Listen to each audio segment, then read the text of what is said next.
जय हिंद इंजीनियर्स, कैसे हैं आप सब। मुझे आशा है इंजीनियर्स आप सब अच्छे होंगे, खुशहाल होंगे। So engineers, welcome back to my channel. मैं हूं आपके साथ लव तैनगुरिया, सिखाने के लिए आज आपको most important interview question answers. So engineers, आज जो है हम बहुत ही ज़्यादा इंपॉर्टेंट क्वेश्चन आंसर जो है कवर करने वाले हैं, जो कि हमारे इंटरव्यू से रिलेटेड हैं। सो इंजीनियर्स, बने रहना है हमारे साथ आखिरी तक, वीडियो मिस नहीं करनी है। ओके इंजीनियर्स, तो चलते हैं अपने व्हाइट बोर्ड की तरफ, जहां हमने अपने इंटरव्यू क्वेश्चन जो हैं वो पहले ही लिख रखे हैं, जहां हम आपको आंसर्स बताने वाले हैं उनके क्या होता है। सो इंजीनियर्स, चलते हैं, देखते हैं पहला क्वेश्चन क्या है। पहला क्वेश्चन है आपका engineers, unit weight of concrete. Concrete में क्या, पीसीसी यानी कि plane cement concrete. Engineers, PCC क्या होता है, प्लेन सीमेंट कंक्रीट। तो इसका जो है यूनिट वेट क्या होता है इंजीनियर्स, इसका यूनिट वेट होता है आपका 2300 से लेकर के 2400 केजी पर मीटर क्यूब। ठीक है इंजीनियर्स, कितना होता है, 2300 से लेकर के 2400 केजी पर मीटर क्यूब। ठीक है इंजीनियर्स, इसके बाद हमारा जो नेक्स्ट क्वेश्चन बनता है वो क्या है आपका, unit weight of reinforced cement concrete, यानी कि हमारी आरसीसी। क्या होता है RCC, reinforcement cement concrete. Engineer, जो रीइंफोर्समेंट सीमेंट कंक्रीट होता है उसका यूनिट वेट कितना होता है आपका, 2500 केजी। कितना होता है इंजीनियर्स, 2500 केजी पर मीटर क्यूब। ठीक है इंजीनियर्स, इसके बाद आता है हमारा तीसरा क्वेश्चन, क्या कहता है, स्टेप्स इन्वॉल्व्ड इन सीमेंट कंक्रीट प्रोसेस। जो इंजीनियर्स हमारी कंक्रीट होती है, यानी जो हमारी साइड पर कंक्रीटिंग होती है, उसका प्रोसेस क्या होता है, उसमें क्या क्या स्टेप्स जो है वो इन्वॉल्व होते हैं। तो क्या होता है इंजीनियर्स, वो इसमें क्या 5 स्टेप्स जो है आपके इन्वॉल्व होते हैं। सबसे पहला होता है आपका बैचिंग। क्या होता है इंजीनियर्स, बैचिंग। सेकंड होता है आपका मिक्सिंग। क्या होता है इंजीनियर्स, मिक्सिंग। थर्ड होता है आपका ट्रांसपोर्टेशन। क्या होता है, ट्रांसपोर्टेशन। चौथा होता है आपका, चौथा क्या होता है आपका, प्लेसिंग, यानी कि साइड पर जो हम कंक्रीट को प्लेसिंग करते हैं। और लास्ट वन क्या होता है आपका, कॉम्पैक्टिंग। क्या होता है, कॉम्पैक्टिंग। मतलब बैचिंग होता है, बैचिंग करना होता है, फिर मिक्सिंग करना होता है, फिर उसके बाद क्या होता है, उसको ट्रांसपोर्ट करते हैं। यानी आपके बैचिंग प्लांट से कहाँ ट्रांसपोर्ट करते हैं, साइट पर। फिर वहां जाकर के क्या होता है, उसको जो है प्लेसिंग करते हैं, यानी कि जो आपकी स्लैब होती है वहां पर उसको प्लेस करते हैं। फिर वाइब्रेटर वगैरह यूज करके उसको कॉम्पैक्ट करते हैं। ओके इंजीनियर्स, समझ में आ गया ना कंक्रीटिंग प्रोसेस क्या होता है।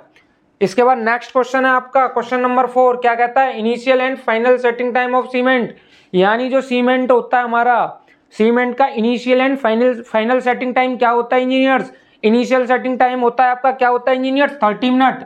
अगर हम इनिशियल सेटिंग टाइम की बात करते हैं तो क्या होता है आपका 30 मिनट्स। ठीक है इंजीनियर्स, अगर हम जो है फाइनल सेटिंग टाइम की बात करते हैं, फाइनल सेटिंग टाइम की बात करते हैं तो क्या होता है इंजीनियर्स, ये होता है आपके 10 घंटे। कितना होता है इंजीनियर्स, 10 घंटे, 10 आवर्स। ठीक है इंजीनियर्स, यानी इनिशियल सेटिंग टाइम जो है वो होता है हमारा 30 मिनट्स, और फाइनल सेटिंग टाइम होता है वो होता है हमारा 10 घंटे यानी 10 आवर्स। इसके बाद नेक्स्ट क्वेश्चन क्या कहता है हमारा, ट्रेपेजॉइडल फुटिंग वॉल्यूम फॉर्मूला। यानी कि इंजीनियर्स, जो हमारी ट्रेपेजॉइडल फुटिंग होती हैं उनका जो वॉल्यूम निकालने का फॉर्मूला क्या होता है इंजीनियर्स, उनका फॉर्मूला होता है। पहले तो ये समझिए इंजीनियर्स, जो आपकी ट्रेपेजॉइडल जो फुटिंग होती है वो कैसी दिखती है आपकी, वो कुछ ऐसे दिखती है इंजीनियर्स। कैसे दिखती है आपकी, इस तरीके से। मतलब एक तो हो गया आपका ये, ठीक है, नीचे में, इसके ऊपर से क्या होता है आपका स्लोप ऐसे करके जाता है।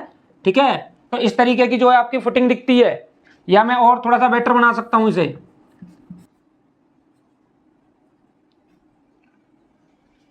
ठीक है इंजीनियर्स, कुछ इस प्रकार की दिखती है हमारी ट्रेपेजॉइडल फुटिंग।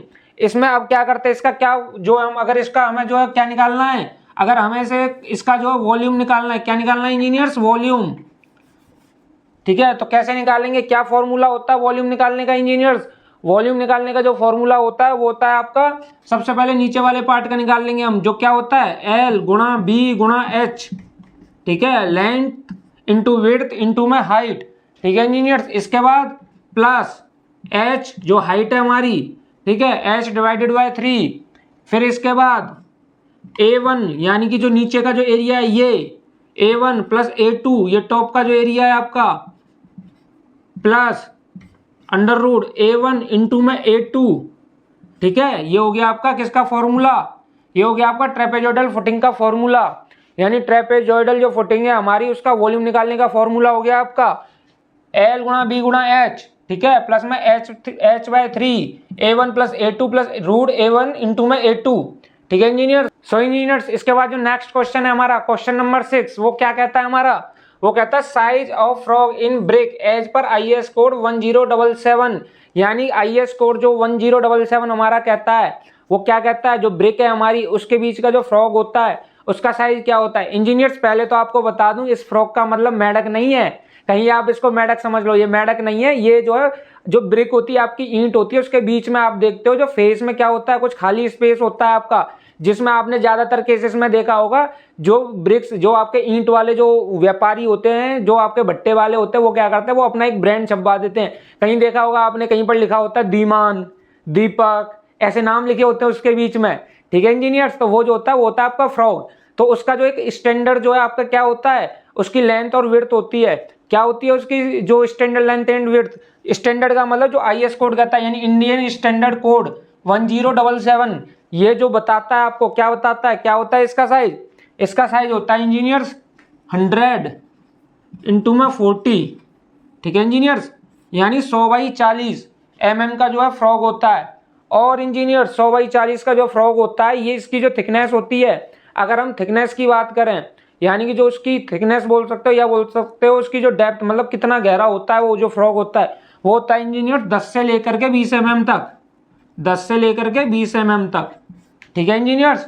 100/40 का होता है और 10 से 20 mm तक की जो है उसकी डेप्थ हो सकती है।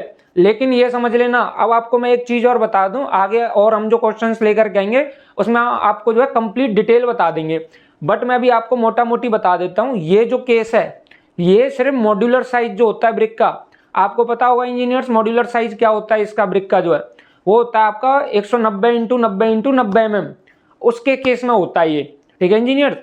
अच्छा, एक और इसमें क्या होता है, एक कंडीशन और होती है इसमें, अगर आपकी जो ब्रिक है उसकी जो डेप्थ की बात करें, जो उसकी हाइट है ईंट की, उसकी बात करें, अगर वो 70 mm से कम है तो उसमें जो है ये नियम लागू नहीं होता। यानी कि अगर आपकी जो डेप्थ है, यानी ईंट की भी थिकनेस की बात करते हैं, वो अगर 70 mm यानी 70 mm से कम है तो उसके बीच में फ्रॉग देना मैंडेटरी नहीं होता, ठीक है इंजीनियर्स। और जो फ्रॉग की हम बात कर रहे हैं, ये किस केस में आता है, ये होता है मॉड्यूलर साइज जो होते हैं हमारी ब्रिक, यानी जो मॉड्यूलर ब्रिक होती हैं उसमें, ठीक है इंजीनियर्स। तो मॉड्यूलर का मैंने बता दिया 190 यानी 190 इंटू 90 इंटू 90 mm, ठीक है इंजीनियर्स। समझ बढ़ते हैं अपने नेक्स्ट क्वेश्चन की तरफ से। क्वेश्चन नंबर 7, क्वेश्चन नंबर 7 क्या कहता है, IS code used for bending and fixing of बार, यानी कौन सा IS कोड है जिसकी हेल्प से जो है हम साइड पर स्टील को बेंड करते हैं, फिक्स करते हैं, यानी जो हमारी साइड पर स्टील जो है फिक्सिंग होती है और जो हम उसको बेंडिंग करते हैं, यानी उसको जो बेंड करते हैं स्टील को, वो कौन सा IS कोड की हेल्प से करते हैं, यानी कि कौन सा IS कोड है जो हमें बताता है कि इसकी रिंग जो है किस हिसाब से बनेगी, कितना कवर होना चाहिए, कितनी इसके जो हुक होने चाहिए, कौन सा IS कोड है इंजीनियर्स, वो IS कोड है आपका 2502। कौन सा इंजीनियर्स, IS कोड 2502 1963, ठीक है इंजीनियर्स। कौन सा है, IS कोड 2502 ठीक है इंजीनियर्स, समझ में आ गया होगा आपको। इसके बाद नेक्स्ट क्वेश्चन है क्वेश्चन नंबर 8, क्या कहता है engineers, least count of theodolite, यानी कि इंजीनियर्स जो हमारी थियोडोलाइट है उसका लीस्ट काउंट क्या होता है, क्या होता है इंजीनियर्स उसका लीस्ट काउंट, आपने डिप्लोमा में भी पढ़ा होगा, और इंजीनियर्स जो हमारे बीटेक वाले छात्र हैं, बीटेक वाले स्टूडेंट्स हैं, उन्होंने भी पढ़ा होगा, क्या होता है इंजीनियर्स 20 सेकेंड। कितना होता है इंजीनियर्स 20 सेकेंड्स। इसके बाद question number 9, minimum thickness of putty, यानी कि इंजीनियर्स जो है पुट्टी, यानी कि हम अपनी साइट पर जो पुट्टी को अप्लाई करते हैं उसकी थिकनेस कितनी होती है, मिनिमम थिकनेस कितनी यूज करते हैं इंजीनियर्स, वो करते हैं हम 3 mm। कितनी करते हैं इंजीनियर्स 3 mm। ओके इंजीनियर्स, कितनी है 3 mm, ठीक है इंजीनियर। इसके बाद लास्ट क्वेश्चन नंबर 10, क्या कह रहा है हमारा क्वेश्चन नंबर 10, वो कहता है हमारा zone used for sand filling, यानी कौन सा जोन है जो हम यूज करते हैं अपनी सैंड फिलिंग के लिए। यानी जो सैंड है, आपको पता है इंजीनियर्स, जो सैंड आती है वो अलग अलग जोन की होती है, ठीक है, जोन 1 से जोन 4 तक। तो इंजीनियर्स जो हमारी सैंड फिलिंग में जो सैंड यूज होती है वो कौन से जोन की होती है, वो होती है हमारी जोन 4 की। कौन सी होती है इंजीनियर्स, जोन 4, ठीक है इंजीनियर्स।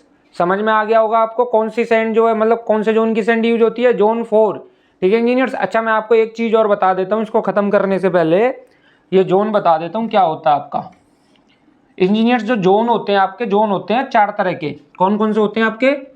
एक होता है जोन 1, सॉरी इंजीनियर्स ये हमारा ब्लैक मार्कर काम नहीं कर रहा है। इंजीनियर्स बता देता हूँ मैं आपको कितने तरह के जोन होते हैं। तो सबसे पहले आप समझिए, जोन होते हैं हमारे 4 तरह के, यानी पहला होता है आपका जोन 1, फिर होता है आपका जोन 2, फिर होता है आपका जोन 3 और फिर होता है आपका लास्ट वन जोन 4।